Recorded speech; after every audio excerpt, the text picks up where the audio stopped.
예전에 안구 기증이라는 광고가 많이 나올 때였습니다. 작은 교회를 열심히 섬기는 목사님이 신문을 봤는데 안구 기증을 바란다는 광고가 눈에 쏙 들어왔습니다. 처음에는 무심코 그냥 지나갔는데 이 광고가 마음에서 사라지지를 않는 겁니다. 그래서 그는 생각했습니다. 하나님께서는 나에게 눈 두 개를 주셨는데 하나를 나누어 주어서 한 생명이 광명을 찾을 수만 있다면 얼마나 좋을까라는 생각을 하게 되었습니다. 그러나 생각하는 것과 실천에 옮기는 것은 다른 것입니다.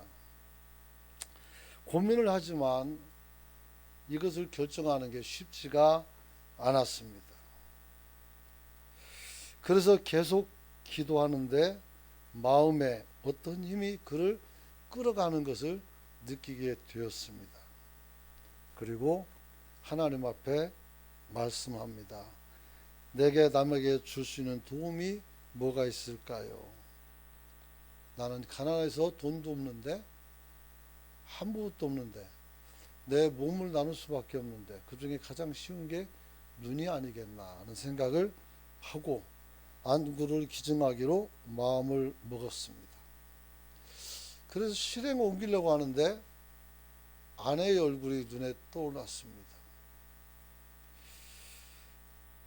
이런 일을 나 홀로 결정해서 아내에게 상처를 준다면 그것도 선하지 않을 거라는 생각이 들어서 아내를 앉혀놓고 진지하게 하나하나 설명하면서 결론적으로 눈을 하나 빼서 안구를 기증하겠으니 동의해달라고 말을 합니다. 이 말을 들은 사모님은 두 손을 벌벌벌 떨면서 아무 말을 할 수가 없었습니다. 하지만 남편을 누구보다도 잘 아는 그 사모님은 이 결심이 그냥 결심이 아닌 것을 알고 결국 동의하게 되었습니다. 그리고 또 병원에 가려니까 이번에는 부모님이 마음에 걸립니다. 그래서 어느 날 아버지와 어머니를 좋은 식당으로 초청해서 음식을 거나하게 대접한 후에 집에 모시고 와서 무릎을 꿇고 저간 사정을 이야기합니다. 아버님은 은퇴 목사님이셨는데 그 말을 들으시고 충격을 받으셨는지 아무런 말을 하지 못했다고 합니다. 무거운 침묵이 꽤 지난 다음에 아버지도 동의를 했습니다. 네가 신앙으로 그렇게 결심했다니 내가 어떻게 반대하겠느냐라고 말합니다. 이제 목사님은 모든 장애물이 다 치워졌습니다. 그래서 오래 두었던 이 신문 광고를 펼치고 전화를 걸었습니다. 제 이름은 아무개입니다. 내가 오래전에 눈이 필요하다는 광고를 보았는데 아직도 눈이 필요합니까? 필요하다면 내 눈 한 개를 기증하고 싶습니다. 이렇게 말합니다. 그러면서 어떻게 하면 되는지 절차가 어떤 것인지 그리고 어느 지정병원가 있다면 알려달라고 말씀합니다. 그러자 그 전화를 받은 사람이 깜짝 놀라서 소리를 지릅니다. 아니 무슨 말씀을 하시는 겁니까? 우리가 원하는 것은 당신이 세상을 떠날 때에 안구의 각막을 기증해 달라는 것입니다. 생사람의 눈을 빼는 건 법으로도 금지가 되어 있었습니다. 그렇게 말했다고 합니다. 지금이야 안구 기증이 각막을 떼주는 것인 줄 다 알지만 저도 그때는 누나를 뺏어주는 줄 알았습니다. 누가 그렇게 생각하겠어요? 안구 기증이잖아요. 그러면 눈을 빼는 거예요. 그래서 이런 오해가 좀 있었던 것 같습니다. 그래서 이 바보 같은 목사님은 모든 것이 불가능하다는 것을 알고 전화를 끊었습니다. 이창순이라는 목사님이 쓴 글이었어요. 크리스찬 헤럴드에 나와 있는 말이죠. 그는 이 글을 써놓고 이렇게 말합니다. 난 이 이야기를 듣고 가슴이 뜨거워졌다. 이 바보 같은 목사가 진짜 목사구나. 자기 생눈을 빼서 사람에게 나눠주려고 했다니. 나는 그런 거 생각도 못 해봤는데. 여러분, 그러면서 하는 말이, 사실은 예수님도 이렇게 본다면 바보가 아니냐. 자기 몸을 다 내어주기까지 사람을 사랑할 필요가 있었을까. 그런 생각을 해보기도 했다는 겁니다. 저 또한 율법을 설교를 하는데 왜 갑자기 이 글이 생각이 났을까요? 10년도 더 된 얘기였습니다. 그런데 이 이야기가 떠올랐습니다. 여러분, 법을 몰랐지만 타인을 생각하는 이 목사님께서는 정말 바보 같고 순수한 목사님이 아니었나 하는 생각을 해보게 됩니다. 그리고 이런 마음과 생각을 가진 사람이 결국 구약의 율법과 신약의 예수 그리스도의 법을 온전히 실행할 수 있는 사람이라는 생각을 갖게 되었습니다. 무엇 때문에? 이 사람이 바보가 아니고 이 사람이 가지고 있는 그 사랑 때문이죠. 하나님의 법은 절대적으로 하나님의 사랑으로 진행되는 것이지 법 조항으로 진행되는 게 절대 아니에요. 그래서 저도 노예가지만 법을 가지고 얘기를 하지만 뭐가 법인지를 알아야 돼요. 무엇이 법인지. 도대체 법이 왜 있어야 되는지도 우리가 알아야 돼요.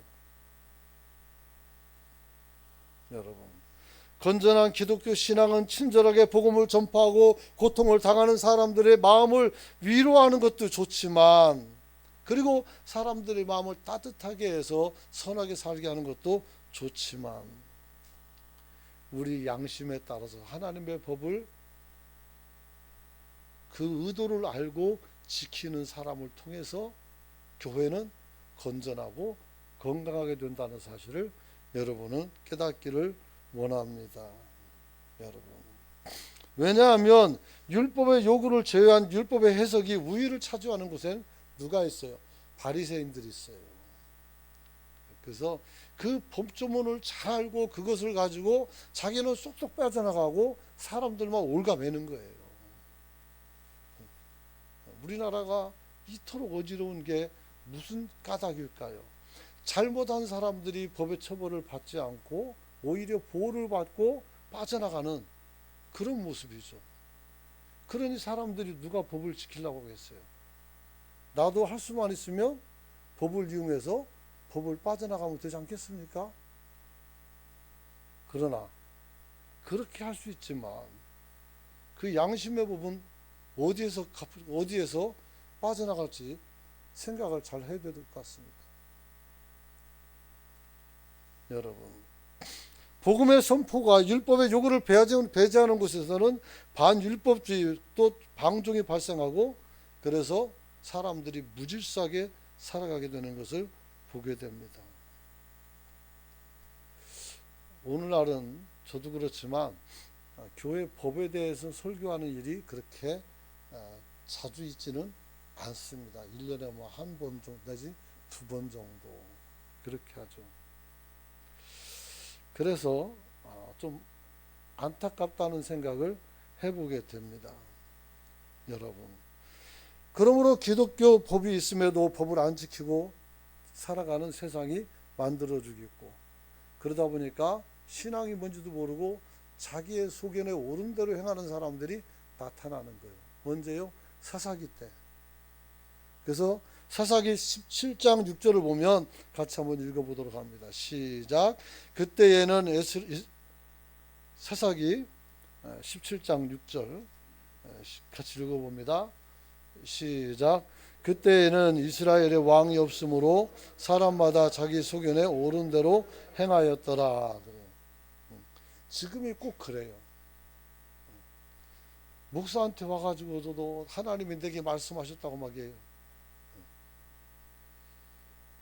이게 또 하나님 법이라고 막 말하는 사람도 있고, 답답할 때가 있어요. 자기 생각이잖아요. 자기 생각을 말씀으로 감싸 가지고 와서 이 하나님의 뜻이라고 하면 곤란하죠. 그러면 안 되죠. 여러분, 저는 지난주 이제 팔복에 이어서 소금과 빛의 삶에 관해서 여러분들에게 설교를 나누었습니다. 여러분, 이 빛과 소금의 삶은 죄와 불의가 가득한 세상에서 크리스찬이 소금이 짠맛을 내듯이 성도가 하나님의 자녀의 맛을 내야 된다고 했어요. 그게 중요한 거예요. 우리가 빛이라겠어요. 하나님은 우리를 등경 위에다 높이 달아서 모든 사람들이 보게 한다고 했어요. 사람들이 여러분을 그대로 닮아도 되겠습니까? 나는 우리 아이들 보니까 나를 닮는 게 겁납니다. 한 번씩. 어떻게 그렇게 좀 빼먹었으면 좋겠다는 걸 꼭 닮아가지고 나타내는지 모르겠어요. 사람들에게 보여진다는 것은 쉬운 일이 아닙니다. 길 잃어버린 사람들을 길을 찾아주는 건 쉬운 일이 아닙니다. 소경이 되는데 소경을 인도하면 어떻게 둘 다 부정에 빠진다겠는데, 여러분 세상이 보입니까? 세상 이치가 눈에 다 보이고 흘러가는 게 눈에 흔히 보입니까? 그렇다면 약간 농담을 섞어서 말한다면 그분에게 가서 주식을 어디다 투자할 것인가를 물어보면 떼부자가 될 수 있을 것 같습니다. 여러분, 사람이 모든 것을 다 알고 살 수 있는 것은 없어요. 많은 것을 알려면 많은 정보를 얻어야 되는데 이 정보가 올바른 것인지를 구분하는 것도 쉽지가 않아요. 그렇죠. 그래서 우리는 이 율법이 요구하는 바를 오늘 우리가 들었는데 이 말씀을 우리가 지키는 게 여간 쉽지는 않다는 것을 여러분들에게 먼저 말씀을 드리길 원합니다. 사실 사람이 살아가는 사회에는 언제나 그 사회의 가치와 규범이라는 게 있습니다. 가치와 규범입니다. 두 가지 되게 중요한 거예요. 이 교회를 보면 이 교회는 어떤 가치를 가지고 있느냐, 그리고 이 가치를 지키기 위해서 어떤 규범이 있느냐, 그게 바로 우리 교회 규약이라는 거 있어요. 정관이라고 말하죠. 이게 반드시 있어야 돼요. 그래서 이것을 쭉 읽어보면 목사님이 이렇게 교회를 운영하겠구나, 또 우리가 이것에 동의해줬구나, 이런 것을 여러분이 볼 수가 있어요. 그리고 이것은 사회법에 가도 그대로 통용이 돼요. 그래서 이 정관이라는 건 굉장히 중요한 거예요. 여러분, 오늘 이 사회는 그 가치와 규범이라고 했는데 이 가치와 규범 사이에 한 가지 변수가 있어요. 바로 뭐냐면 상황이라는 변수가 있습니다.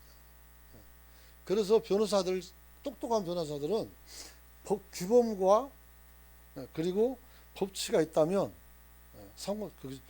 가치가 있다면 이 상황을 이용해서 그 가치성에 맞도록 언어를 구조를 짜는 거예요. 그리고 변론하게 되면 백전백승이에요. 이걸 하는 걸 뭐라고 말하면 우리가 변증학이라고 해요. 변증학. 그래서 있는 사실을 찾아서 변증학을 통해서 그 사실을 더 옳게 만들어가는 과정이죠. 그래서 이 사람들이 10년 받을 거 5년으로 3년으로 줄일 수도 있는 거죠. 사회 규범이 맞으니까. 여러분, 그렇지만 어떤 상황도 우리가 알아야 되는 것은 규범이 가치를 뛰어넘을 수는 없다는 것을 알아야 돼요. 규범이 가치를 뛰어넘을 수 없다. 사람이라는 가치가 있어요. 이 사람을 보호하기 위해서 만든 법이 있어요. 근데 이 법 때문에 사람이 죽으면 문제가 되는 거예요. 근데 우리는 그런 모순 속에 살고 있어요. 중요한 것은 어떤 규범도 가치를 뛰어넘을 수는 없다. 그 가치에서 규범이 나오는 거기 때문에 그래요. 그래서 우리가 가치는 어떻게 돼? 절대적으로 보존해야 되는 것이죠. 보존하는. 그래서 이 목사님이 가지고 있던 그런 마음들, 성도들이 마음이 그런 마음들이 사라져서는 안 돼요. 내가 눈이 두 개니까 하나를 나눠주고 싶은 그런 마음들. 실제 사건으로 전주 엠마오 병원에서도 그런 일이 있었잖아요. 시골교에서 건축을 하는데 돈이 없었어요. 그래서 눈을 팔아서라도 건축연금을 내고 싶은 장로님이 전주 엠마오 병원에 가가지고 내 눈을 빼달라고 그렇게 해가지고 병원에서 난리가 난 적이 있어요. 이 실제죠. 그래서 의사들이 돈을 걷어가지고 교회를 지워준 그런 아름다운 역사도 있습니다. 우리가 좋은 마음을 가지고 있는다면 난 여러분들 눈 파는 거 절대 동의 안 합니다. 하지만 우리가 그런 좋은 마음을 가지고 있다면 하나님께서는 저와 여러분들에게 더 큰 복을 내려주실 줄 믿으시기 바랍니다. 오늘 오신 분이나 어제 오신 분이나 그제 오신 분이나 상관없어요. 우리가 어떤 마음을 가지고 이 땅을 살아갈 수 있을 것인가. 이런 마음을 가진 사람은 음식이라도 어떻게 되겠어요? 내 가족이 먹어도 뒤탈이 나지 않을 만한 그런 음식을 만들겠죠. 어떤 제품을 만들어도 내 아이가 갖고 놀다가 다치지 않도록 만들겠죠. 그런데 사람들은 이익에 빨아서 어떻게 해요? 반짝거리게 만들고 위험하게도 만들고 잘 부서지게도 만드니 아이들이 상처를 받죠. 여러분, 그래서 우리는 단순한 성품을 통해 성취되고 세월 속에 인내하는 성품을 통해서 우리는 이 가치를 잘 지켜낼 수 있는 저와 여러분이 되시길 축원합니다. 그래서 주님께서 율법을 말씀하실 때 이렇게 말합니다. 17절 보니까 나는 율법을 폐하러 온 것이 아니라 완전하게 하기 위해서 왔다라고 말씀했어요. 17절 말씀이에요. 왜 주님은 이런 말씀을 했을까요? 오늘 본문 다음에 예수님께서는 당시 사람들에게 잘못 이행되고 있는 몇 가지 법에 관한 사실을 실증으로 들고 있습니다.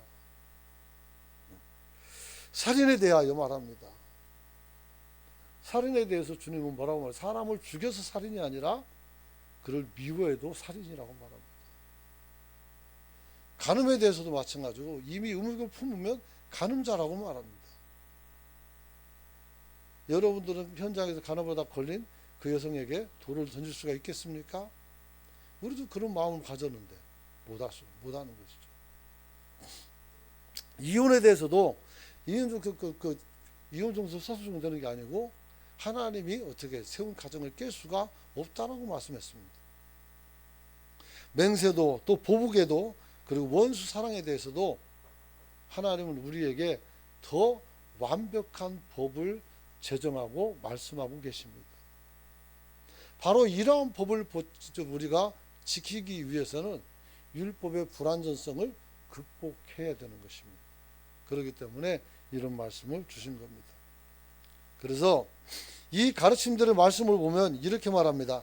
옛사람에게 말한 바 살인하지 말라고 하는 것을 너희가 들었으나 나는 너희에게 어떻게 해요?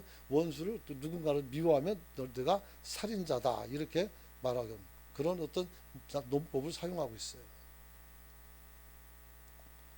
그래서 예수님의 이러한 모습에 대해서 당시 사람들은 어떤 반응을 보였겠습니까? 알다시피 지도자들은 매우 싫어했었습니다. 바리새인, 서기관, 제사장 이런 사람들이 왜 이걸 싫어할까요? 권력은 국민에게 산다고 하지만 실제 권력은 하나님이 주시는 것이고 또 그 권력의 운용은 뭘로 할 수 있어요? 법을 통해 할 수 있는 거예요. 그 법을 통해서 얼마든지 자신들을 이롭게 할 수 있는 여지가 많다는 거예요. 그렇기 때문에 이 법을 완전케 해서 그렇게 우리가 법을 통해서 이득 보는 것을 없애버리면 이 사람들이 자리가 없어지는 거예요. 그러니까 싫은 거예요. 그래서 예수님을 죽인 이유도 그거예요. 한 사람이 죽어서 우리 모두가 평안하면 얼마나 좋겠냐. 그것도 평안이다 하면서 예수를 죽이기로 마음먹은 거예요. 그리고 유다를 유혹했고 유다가 거기에 걸려든 거 아니겠습니까? 여러분. 그래서 유대인들은 어떻게 해요? 그러면 일반 유대인들은 찬송하고 막 받아들여야 되는데 뭐라고 해요? 이상한 가르침이라고 오해하는 경우가 많았어요. 왜냐하면 주님의 말씀대로라고 말하면 우리가 법을 지킬 수 있는 게 굉장히 한정적이고 제한적이에요. 그잖아요. 이쁜 여자가 막 지나가면 쳐다보시는 거지. 그 전에 다 봐줘요. 남자들 다 쳐다본단 말이에요. 여자도 아주 멋진 남자가 지나가면 막 쳐다보잖아요. 네. 그럼 어떻게 살 거예요, 그거? 그잖아요. 그렇기 때문에 이상한 법이다 이렇게 생각할 수 있죠. 그러나 그런 게 아니죠. 이런 오해를 미리 방지하는 차원에서 예수님께서는 마태를 통해서 율법에 대한 가르침을 산상수훈의 제일 앞부분에 배치를 하는 거예요. 왜냐하면 산상수훈은 구약의 십계명과 같은 효력이 있다고 말씀드렸잖아요. 그런 것이죠. 자, 그래서 예수님께서는 말씀하시기를 첫 번째 말씀하기를 율법을 폐하고자 하는 것이 아니라 완전하게 하고자 한다라고 말씀을 주셨다는 것입니다. 여러분, 여기서 율법은 구약의 선지자와 구약 전체를 말하는 것입니다. 선지자가 말한 모든 말들과 그리고 율법을 다 말하는 것입니다. 여러분, 그래서 오늘 주님에 대해서 이 바리새인들은 뭐라고 말했냐면 너는 율법의 파괴자다 이렇게 말했어요. 왜냐하면 안식일 규례도 안 지키고 그 다음에 여러 가지 많은 자기들이 만들어 놓은 규칙들을 안 지켰기 때문에 그래요. 근데 안 지킨 것이 아니라 잘못된 개념으로 지키는 것을 막아내는 거였어요. 가령 한 가지를 여러분에게 들어서 예를 든다면 성전에서 장사하는 사람들이 있었단 말이에요. 비둘기도 팔고 양도 팔고 멀리서 사람들이 와서 제사를 하다 보니까 그 막 양떼를 끌고 못 와요. 한 마리 들고. 차 타고 오는 것도 걸어와야 되는데 못 온단 말이에요. 그래서 처음에는 예루살렘 시장에서 샀어요. 근데 장사꾼들이 흉포가 많으니까 또 어떻게 되겠어요? 성직자들이 여기서 사라, 여기서 원가에 줄게 해가지고 파는데 또 하다 보니까 거기도 또 이제 문제가 생기는 거예요. 이득을 탐하게 되는 거예요. 그래서 하나님께 드리는 제사가, 하나님께 드리는 예배가 거기서 개인의 이득이 나오고 개인의 즐거움이 나오는 거예요. 그래서 여러분들에게 말씀, 교회에서는 장사하면 안 되고 교회에서는 돈 벌으면 안 되고 그런 말을 목사들이 하는 거예요.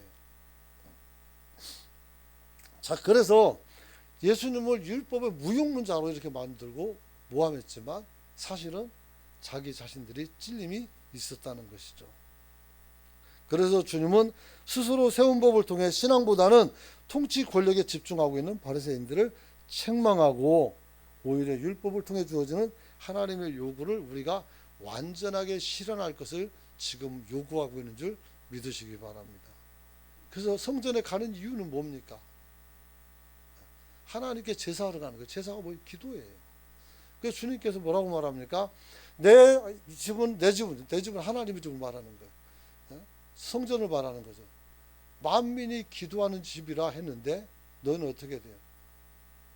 진짜 그 강도의 불을 소불로 만들었다는 거예요. 남의 것을 뺏고 남의 주머니에 것을 건져가고 이런 게 횡행하니까 그게 틀렸다는 것이죠. 여기는 뭐 하는 곳이에요? 하나님을 예배하고 기도하는 곳이에요. 그걸 믿습니까? 이거 위에 다른 것이 있어서는 안 돼요. 아까 말씀드렸죠. 어떤 법령도 이 가치를 훼손해서는 안 된다겠어요. 지난번 코로나 때 한국교회가 오해한 것도 있지만 또 정부에서도 교회에 대해서 나쁜 짓을 한 게 뭐냐면 우리가 가지고 있는 예배의 가치를 평화했어요. 이 부분은 정말 나쁜 거였어요. 그러나 우리가 전염병에 걸려서 사람을 격리하고 우리가 서로 소독하고 이러는 것은 매우 합당한 거예요. 그것을 어기는 것이 신앙을 지키는 것으로 생각했다면 여러분들은 잘못된 생각을 가지고 있는 거예요. 바리새인들이 그래요.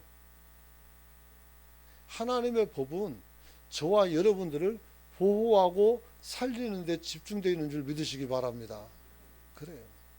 아무도 여러분을 사지로 밀어내지 않아요. 그래서 우리가 방역을 철저히 하는 것은 당연히 해야 되는 거예요. 안 되니까 영상이라도 우리가 가지고 있는 기술이 있으니까 이것을 사용해서 예배할 수도 있는 겁니다. 저는 그걸 합당하다고 글을 썼어요. 그리고 제 글이 많은 사람들이 퍼져나갔었어요. 목사님들에게. 여러분, 중요한 것은 그래요. 그런데 예배의 가치를 훼손시키면 안 되는 거죠. 그래서 저 여러분들의 예배 중에 그랬잖아요. 누워있거나 다른 일 하지 말고 그냥 앉아서 보라고. 그 얘기입니다. 그 예배의 가치라는 거예요. 우리가 이런 것을 빼앗기지 않는 성도가 되시길 축원합니다. 그래서 하나님의 요구는 하나님께서 우리에게 법을 주신 그 뜻을 우리가 완전하게 실천하라는 것입니다. 그걸 위해서 율법을 완성을 말씀하고 있는 것인 줄 깨닫기를 원합니다. 그러면 하나님께서 율법을 완전하게 한다는 말씀의 의도는 뭐냐 그랬을 때,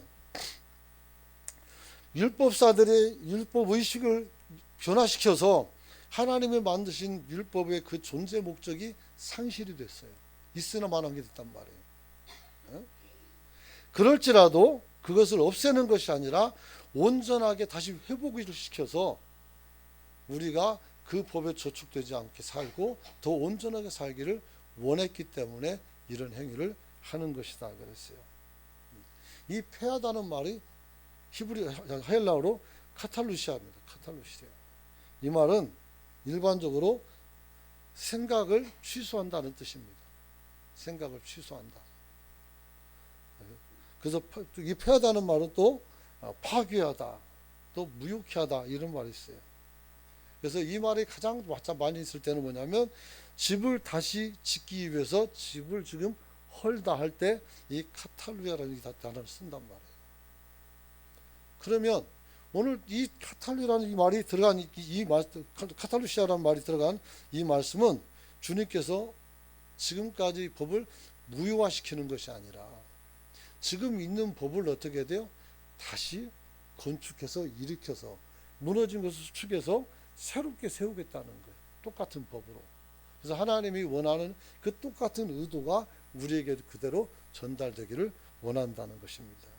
그래서 율법을 폐하러 온 것이 아니다라는 뜻은 율법 대신 다른 법을 세우기 위해서 온 것이 아니다라는 의미가 되겠습니다.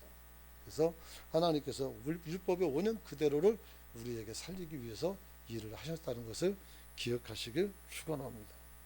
이게 왜 중요하냐면 우리가 교회 생활할 때 우리가 교회법을 모르고 우리가 정관을 모르면 자기가 지금 뭘 해야 될지 몰라요. 몰라요. 여러분들에게 어떤 직분을 주고 어떤 일을 줄 때는 왜 줘요? 여러분이 우리 교인이기 때문에 주는 거예요. 그리고 여기서 여러분이 직분을 받았기 때문에 그 일을 하라고 주는 거예요.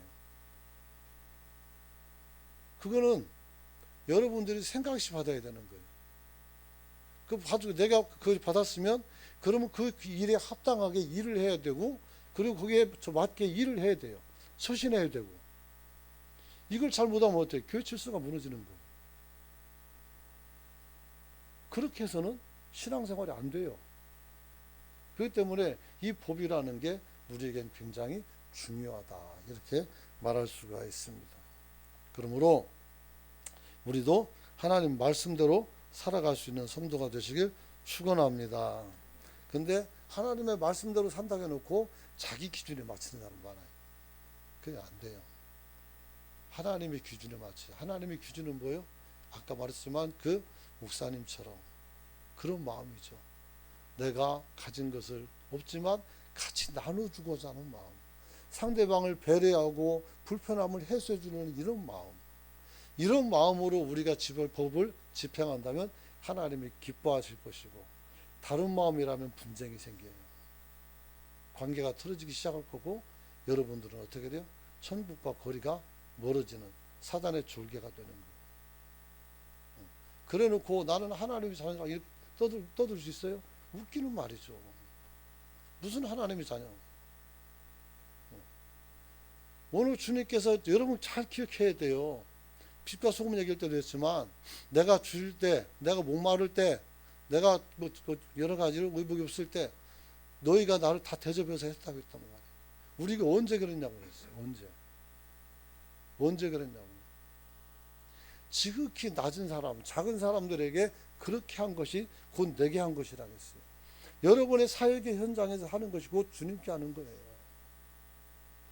그게 얼마나 무서운 말인지도 알아야 돼요. 그냥 막 나가는 게 아니고 그걸 찾아야 되죠. 그렇죠. 그래서 이제 말씀을 마치려고 합니다. 오늘은 지금 첫 번째로 하나님 율법을 폐하고자 하는 것이 아니라 완전하게 하고자 한다고 말씀을 드렸어요. 다음번에는 또 완전하기 위해서 율법도 파괴하거나 변개하지 않는다는 것. 그걸 좀 보충해서 말하고, 그 다음에 그 율법에는 누가 있어요? 하나님의 의가 있어요. 의. 그래서 그 의가 무엇인지를 알면 지금 내가 무슨 말 하는지를 여러분이 그때 더 알게 되는 거예요. 그래서 워낙 방대해서 줄이지만 어쨌든 2시간에 끝나려고 합니다. 그렇죠. 우리는 하나님 앞에서 하나님의 율법을 여러분이 그대로 받아들이고, 그리고 거기에 대하여 우리가 하나님이 원하는 의도를 알아서 행동할 수 있기를 원합니다. 많은 사람들이 하나님의 율법을 걸고 자기 생각이나 기준으로 대체하는 그런 일들이 참 많아요. 그게 좀 전에 말했던 것처럼 목사님 하나님 되게 말씀했다고. 하나님은 자기 생각이잖아요, 솔직히 봐서. 그래서 어떤 사람들은 유튜브 보니까 교회가 무당화된다고 막 이렇게 얘기하는 사람이 있어요. 정말 한심한 일이에요. 한심한 일. 네, 그래서는 절대 안 됩니다. 그래서 우리가 하나님의 말씀대로 산다고 할 때 그것은 하나님의 요구에 대해서 우리가 뜻을 헤아릴 수 있는 자세를 기본으로 갖고, 거기에 대한 깊은 이해를 바탕으로 하나님의 마음을 가지고 주님의 마음처럼 동참할 수 있기를 축원합니다. 예수님은 이 법을 성취하기 위해서 자기 자신을 죽이고 십자가에 달려 죽으신 거예요. 사랑의 법을 이루기 위해서. 그런데 우리가 다른 생각하면 되겠습니까?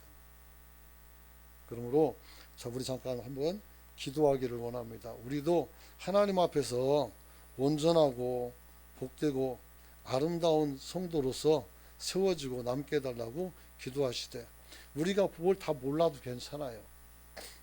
처음에 말씀드린 그 목사님처럼 내 눈이라도 나누는 마음, 그런 따뜻한 마음으로 우리가 사람을 대하고 그 다음에 내 것을 내려놓는 그런 훈련이 된다면 여러분들은 법을 몰라도 모든 법을 다 지키게 될 수 있는 거예요.